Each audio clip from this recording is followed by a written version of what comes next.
Hello everyone, welcome back to another tutorial. Today I'm going to be showing you guys how to use a vocoder. If you're unfamiliar with what a vocoder does, it essentially combines the timbre of your voice with a synth. It also essentially codes your voice to sing whatever you write in MIDI. So let me demonstrate what it's going to sound like in this project. When all is said and done, I'll fall back anywhere to get to. And if I'm on my own, I'll find my way to land to get to. So first, let's take a look at the raw vocal. When all is said and done, I'll fall back anywhere to get to. And if I'm on my own, I'll find my way, don't let it get to you. Before even going into the vocoder, it's already extremely processed. This is my voice, by the way, and I'm not good at singing at all, so I needed to use a fuck ton of auto-tune to get what I wanted to out of this, and also a good bit of, EQing and whatnot. Now let's get into how we're going to achieve this sound. First, you want to open up a synthesizer, something basic. I have 7 voices open with a little bit of detune of just a default saw, and a little bit of this, one voice of this basic MDC wavetable, which you can find in analog basic MDC, and I just turned up the wavetable position about halfway.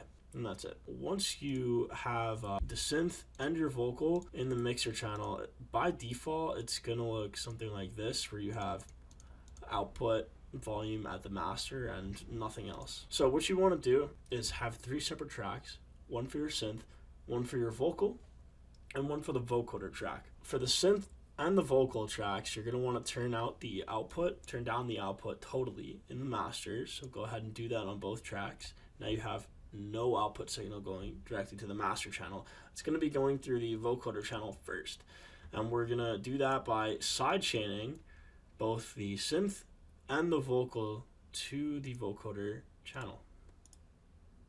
Now we open up a Vocodex in the vocoder channel, and right above this mod with the mouth symbol, you can get your vocal track going there by just right clicking and selecting which one you want to select, and then we'll do the same thing with the synth over this carrier thing. Let's go over the knobs you're going to need to know to get what you want to out of this sound. Alright, so first you have the wet dry knob, pretty self-explanatory. It's just the amount of effect you want to be applied. I usually just leave it at default. Now you're going to have these 2 sliders over here, one for the vocal, one for the synth, and that's going to be how much of that signal you want to let through before the vocoder effect is being applied. I have this up all the way because I want a lot of my dry vocal to be let through and only a little bit of my synth to be let through. I'm going to play it messing with that slider so you can hear the difference. Okay, so you can hear pretty clearly, when this slider is up all the way, where the dry vocal is being let through, and when it's all the way down, almost none of it's being let through, and you get an extremely robotic feel. Alright, now let's move down here to these 2 high pass knobs, these HP knobs, and that's just going to be high pass filtering the input signal of each, the vocal and the synth, and you can adjust that however you like. I wanted both of them to be high pass a little bit, and that's why I had them selected as is. Now let's move on to the order and bands distribution. These are the 2 most important parts in dictating the timbre of how synthy or how vocally you want your voice to sound. This, I like it selected just for this specific track at 8 bands distribution in an order of 3, but just for reference, the higher order you have, the more humanized your voice is going to sound, and the higher the bands distribution, the more humanized your voice is going to sound. So let's start with a really robotic sound, just so I can show you guys what it would sound like with minimum 5 bands distribution and 1 order. Okay, now let's see how that compares with an order of 4 and something like, 43 bands distribution. When all is said and done, I'll fall back anywhere to get to.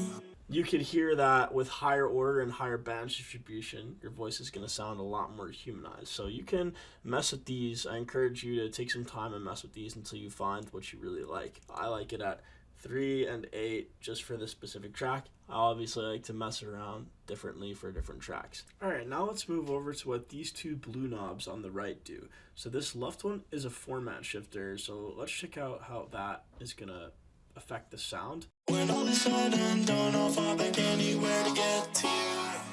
So that's a really cool effect, and I recommend messing with that. I didn't in this project, but I do in others, and it's really cool to have as an automation clip if you really want to get funky with your vocoder sound. On the right over here, we have basically a stereo enhancer. These icons are pretty good at explaining it. It's basically just, you know, mono to stereo voice, and I'll show you guys again how that's going to affect the sound. When all is said and done, I'll fall back anywhere to get to you. It's pretty subtle, but you definitely can hear a difference between the mono and the stereo sound. You know, maybe if you want this to be your main layer, have it as mono, and if this is just like a background layer for a dry vocal that you already have on top of this, maybe put it as stereo. I don't know. Mess with it however you want. So that's all the knobs in the vocoder I'm going to be going over in this tutorial.